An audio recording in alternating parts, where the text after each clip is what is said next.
Welcome to Emmelac online tutorial. Now let's look at this interesting equation, and it traces that the square root of 5 minus x equals 5 minus x squared. Okay, and the question is that solve for x. Alright, so all we just need to do is very easy. Please, if you're new to my channel, kindly like, share, and please don't fail to share your comments. Alright, thank you. So let's get started. So at this point, it's important that we set some conditions. And what are those conditions? That the root or the square root of 5 minus x should be greater than or equals to 0. Okay, so this part needs to be set. So let me just put it here. Okay, so let's get started. Now, if the radical equals to the quadratic, now it's we can actually place in some sort of a substitution here. So we say that the square root of 5 minus x equals y. Okay, take note, which also implies that y is equals to 5 minus x raised to 2. Okay, so at this point we say that the square root of 5 minus x equals y, and also 5 minus x squared equals y.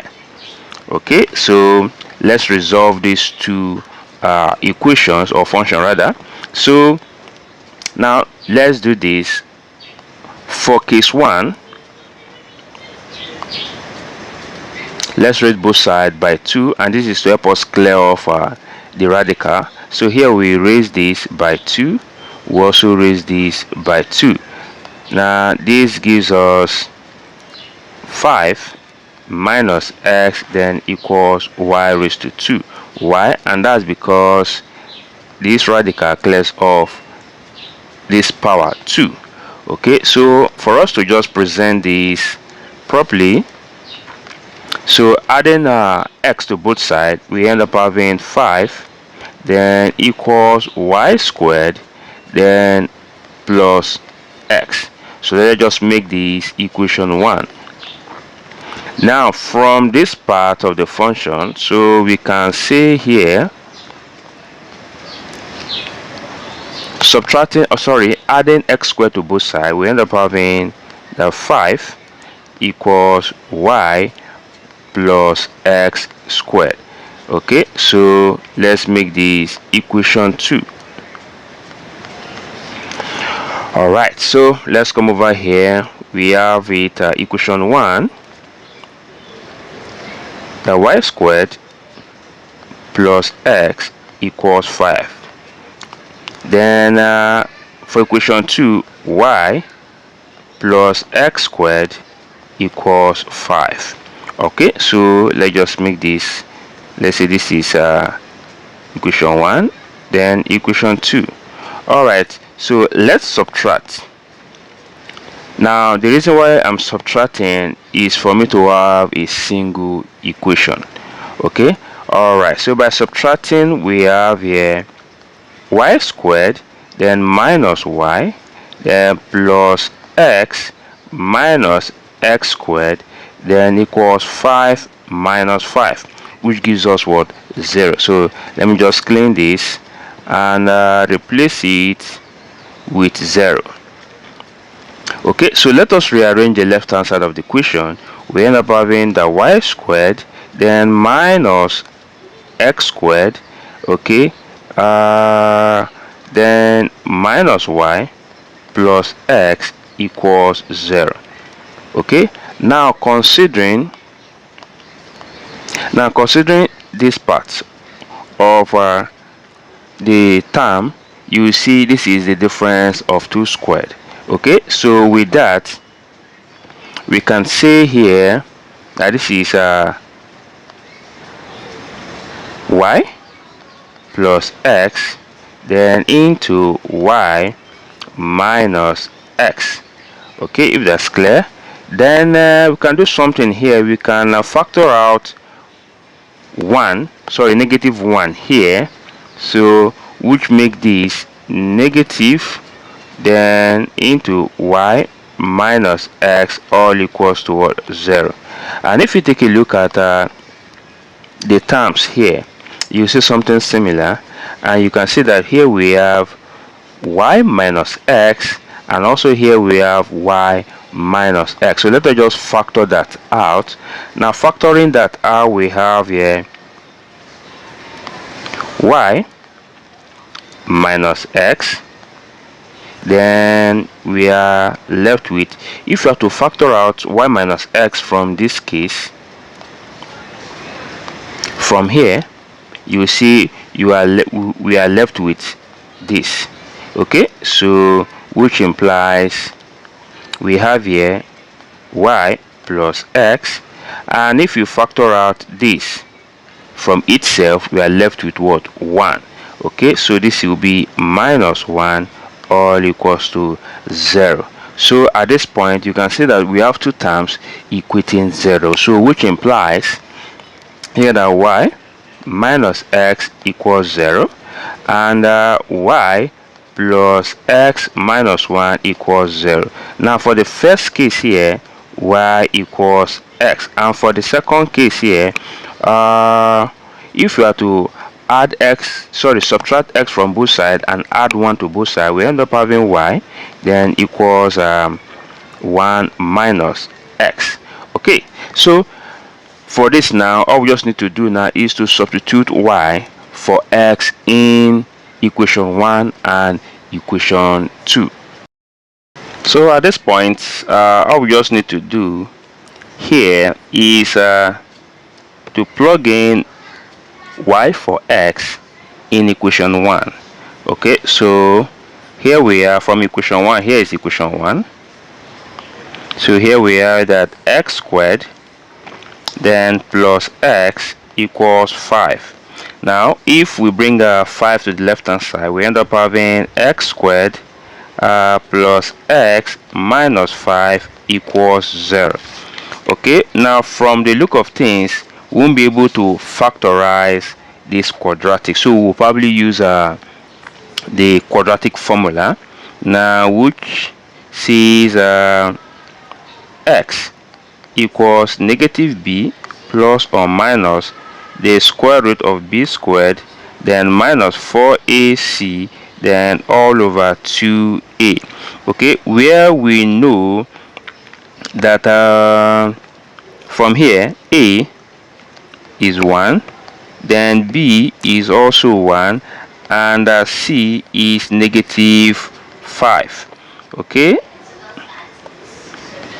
alright, so we can just plug in this value into the quadratic formula, then x then will give us negative 1 plus or minus the square root of 1 squared minus 4 times 1 times negative 5, then all over 2 times 1. So this gives us negative 1 plus or minus the square root.